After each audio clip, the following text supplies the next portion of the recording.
My Antivax mother-in-law tried to cure my baby's flu with essential oils and it almost killed her.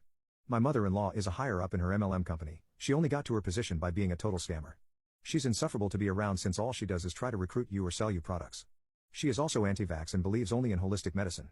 She only ended up getting vaccinated because we wouldn't let her around our newborn when she was still unvaccinated. She is extremely pushy and annoying with her beliefs, but it is obvious how much she loves her granddaughter. I love my wife, she's my entire world, but her mother's presence in our life is a constant stressor. She is a pretty good babysitter, and she always volunteers to take our new baby off our hands and babysit her for a few hours so we can have a break. She has never done something like this before, so I was alright trusting her with our child until this incident. My wife and I took a weekend vacation, leaving our baby girl with our mom. Our child was totally fine the day we left, she showed no signs of sickness, and we were still checking in with my mother-in-law here and there to make sure our baby was doing fine. We spoke a couple of times each day, and my mother-in-law just kept saying that we were worrying too much and to leave her alone and enjoy our vacation. So it came as a devastating shock when my wife and I were literally waiting at the gate for our flight home, when my mother-in-law called us to tell us she was at the hospital with our baby girl. Obviously, my wife and I were panicking and kept pressing her mom for details on what the hell was going on, and if our baby was okay. I can't explain to you just how stressful this was for us. We were minutes from boarding and losing service when my mother-in-law finally decided to tell us what was going on. She explained that our baby had started to run a fever the night before, and she tried to treat her with her company's essential oils, instead of giving her normal medicine or taking her to urgent care. When she checked on the baby in the morning, she had a full body rash and was struggling to breathe. I had never been so angry at someone before in my life. I couldn't believe she would trust her company's bullshit over actual medicine and put our baby's life in danger like that. My wife was screaming at her mom over the phone while we boarded the plane, and we cried together out of fear and worry the entire plane ride home. It was truly the most stressful 4 hours of my entire life, and I never want to feel anxiety of that intensity again for as long as I live.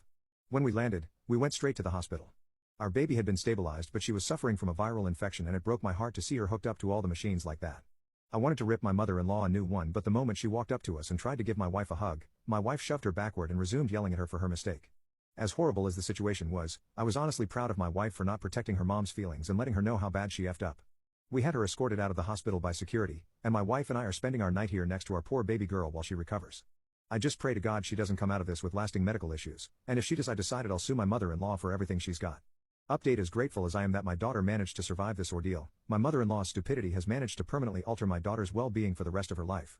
Long story short, while me and my wife were on vacation, her mom was watching our new baby girl, and when she ran a fever, she tried to cure her with essential oils that put her in the hospital in critical condition. My wife and I rushed home, and we have been at the hospital ever since while our sweet baby recovers. When we first arrived, her doctor seemed optimistic about her making a full recovery, but as time went on, she has shown very little improvement. There is a chance that this incident will leave her with lasting disabilities, and deep down, I feel like I have let my daughter down by leaving her in the care of my mother-in-law. I had already known that she was a crazy MLM extremist, but I just never thought that she would put her own granddaughter's life on the line for her own misinformed beliefs. When we arrived at the hospital and my mother-in-law approached us, I basically had to physically restrain my wife from attacking her own mother because of how upset she was. Despite this, her mom continued to try and visit us at the hospital while we were there with our daughter. We told her over and over again that we didn't want to see her and certainly didn't want her anywhere around our daughter.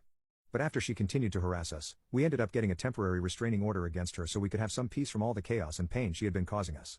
It's been about a week and a half since my daughter was first admitted to the hospital, and just today, her doctor gave us a devastating update on her condition. Her doctor explained to us that she had a reaction to the essential oils that my mother-in-law had used on her, which caused her throat to close up for a small amount of time. It turns out that the lack of oxygen to her brain during that time had caused her permanent brain damage. My wife collapsed on the floor when we received this news, and all I kept telling myself was that this couldn't be happening.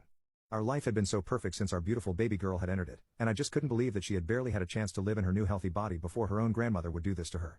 The doctor informed us that when she would be ready to be discharged from the hospital, we would need to start accommodating her new disabilities. He told us that some of her symptoms might manifest as muscle weakness, or even severe speech impediments. My wife and I are totally devastated, and it feels like my heart has been ripped into a million pieces. I feel like a failure of a parent, but I'm just happy we have the restraining order against her mother because I could honestly unalive that woman on the spot if I were to see her in person anytime soon.